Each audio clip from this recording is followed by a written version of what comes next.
Hey, shalom, shalom, shalom lakam, which is peace unto you all. Ha'erat tawab la'atam, za'ashiyakam yawam, and Charlotte, which is good evening. This is your brother Yawan from the GMS camp in Charlotte. Nachamatam, kayah malakat hashamayim kwarab. Repent ye, for the kingdom of heaven is at hand. Call halayim la'ala abanawa Yahweh bahasham Yahweh shai. Bahasham wachach wadash wa'mashana la'zakwani nawa. Wamalak shah wachakadar, which is all praises to our Father Yahweh, which means he exists. Bahasham. In the name Yahweh Shai delivers and double honors to the elders and apostles of Great Millstone. Get a quick precept. All right, this is Isaiah chapter 62. And we'll get verse 1. And it says, for Zion's sake will I not hold my peace, and for Jerusalem's sake I will not rest, until the righteousness thereof go forth as a brightness, and the salvation thereof is a lamp that burneth. All right, and ultimately, the Lord is bringing judgment upon the four corners of the globe, for what the nations have done to the nation of Yasha'Allah, all right, which represents, you so-called Negroes, Latinos, Native Americans, West Indians, Haitians, as life foreigners. All right, essentially, again, the Lord is enacting judgment. All right, continuing on, it says, until the righteousness thereof go forth as a brightness, and salvation thereof is a lamp that burneth. All right, in which, the Lord is coming to save his elect. All right, so continuing on, verse 2, it says, and the Gentiles shall see thy righteousness, and all the kings thy glory, and thou shalt be called by a new name, which the mouth of the Lord shall name.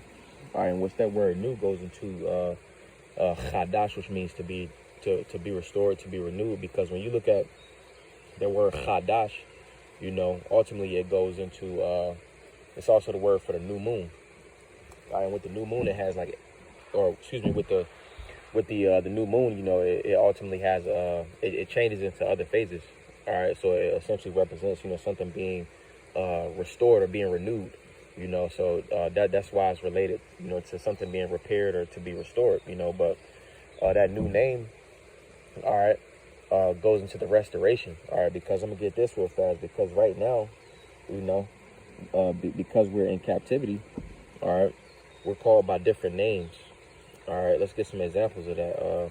Let's get a scripture to correspond with that. This is Dabar Yam, Deuteronomy chapter 28 and verse 37. It says, and thou shalt become an astonishment, a proverb, and a byword among all nations, whither the Lord shall lead thee. In which all of these, bywords, proverbs, and proverbs and bywords, essentially, these things have been ascribed by Esau, even the so-called white man.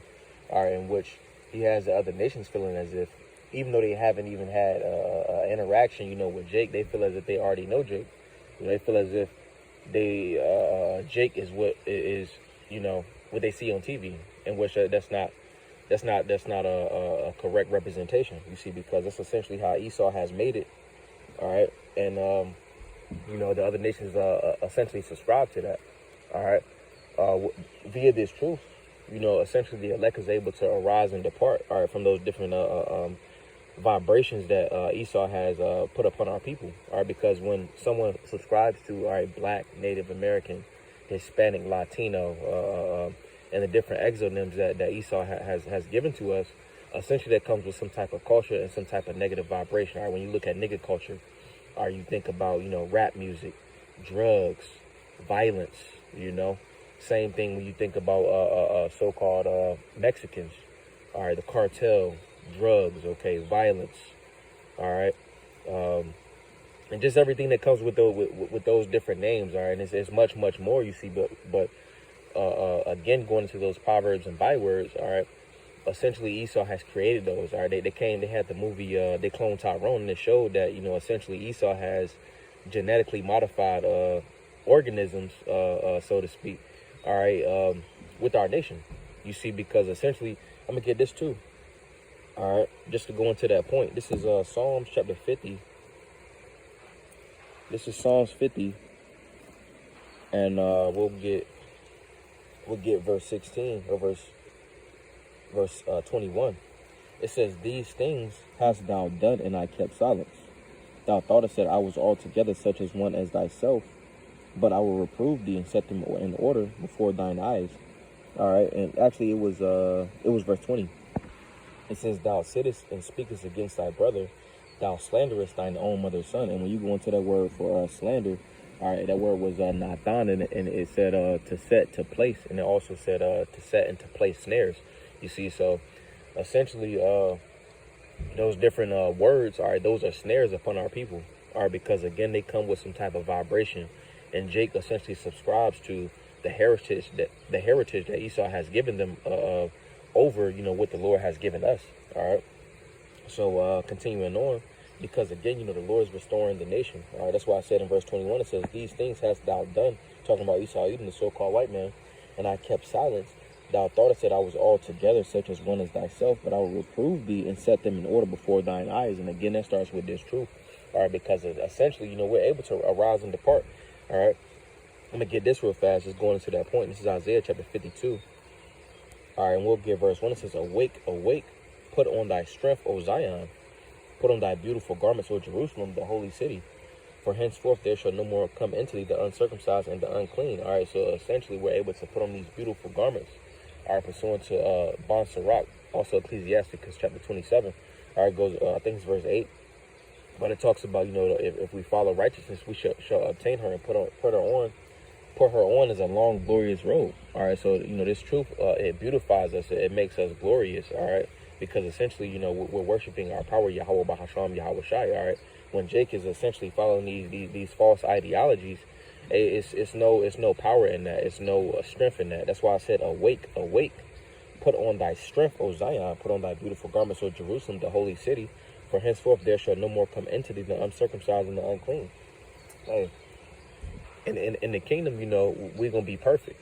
You see, and ultimately, again, you know, it starts on this side with the elect essentially subscribing to this truth, ultimately going to that new name. All right. Now, I actually want to get that point as well. This is Isaiah chapter 44, going into that new name. Isaiah 44, and we'll start at verse 1. And it says, "Yet now hear, O Ya'aquah, my servant, and Yasha'Allah, whom I have chosen." Because, you know, the 12 tribes are the Lord's people. All right. There's no such thing as supersessionism or, you know, a circumvention of what the Lord set up. The Lord has always been dealing with the Israelites. All right. Verse 2, it says, "Thus saith the Lord that made thee and formed thee from the womb, which will help thee. Fear not, O Ya'aquah, my servant, and thou Yashawan, whom I have chosen. For I will pour water upon him that is thirsty." All right. And who is thirsty? All right. Pursuant to the curses, you know, the scriptures say, and somewhere in Deuteronomy, it talks about how they was essentially, the curses would serve as a sign, all right, to who the Lord's people was. All right, so those that was essentially in that specific situation, all right, those are the ones that are thirsty. Those are the ones that are thirsting for the truth. Those are the ones that essentially need salvation. All right, so going back, it says, "For I will pour water upon him that is thirsty, and floods upon the dry ground. I will pour my spirit upon thy seed, and my blessing upon thine offspring. And they shall spring up as among the grass, as willows by the watercourses. One shall say, I am the Lord. And another shall call himself by the name of Ya'aquah, and another shall subscribe with his hand unto the Lord, and shall name himself by the name of Yasha'Allah." And that's what's happening. You see, because again, you know, Jake was called niggas, Jake was called Mexicans, Jake was called Latinos, Jake was called Native Americans, Jake was called Haitians. You see, and all of those came with those was those proverbs, and those was those bywords mentioned in Deuteronomy. You see, in which by subscribing to this truth, ultimately we put on that strength. All right, so I'm gonna get one more, and that'll be it. But this is Isaiah chapter 1 and verse 26, because this is what's going on right now. You know, because at one point, you know, again, Jake was subscribing to nigga culture. Jake was, you know, trying to you know, make it in the league. Jake was trying to essentially, you know, do whatever captivity said was the best thing to do. You see, but we wasn't made for that. You know, we was made to serve the Lord. All right, so this is Isaiah chapter 1 and verse 26. It says, "And I will restore thy judges as at the first, and thy counselors as at the beginning. Afterward thou shalt be called the city of righteousness, the faithful city." Because that's ultimately what we was made, you know, to be. We wasn't made to, you know, serve Esau, even the so-called white man. We wasn't made to essentially build up these kingdoms. You know, we again, to reiterate, we was made to fear the Lord, Yahweh Bahasham, Yahweh Shai. And that's essentially, you know, what's taking place upon the planet Earth. And that's why Esau Edom is, you know, fighting tooth and nail to essentially censor the internet. All right, in which it's going to come a certain point in time to where, you know, this truth is censored off the internet. going into the famine of the word, you see. But again, just reiterating the point that, the Lord is essentially in the process of essentially raising up his elect. All right, so just want to go into that. Adawan Tazaza Banaya Lord's will. That was a beautiful edification through the spirit. Wa Adawan Tazaza Atam Yash I Rab Tawab. Lord's will. You all have a good evening. Wa Shalom Lakam, which is peace unto you all. A Shalom Shalom.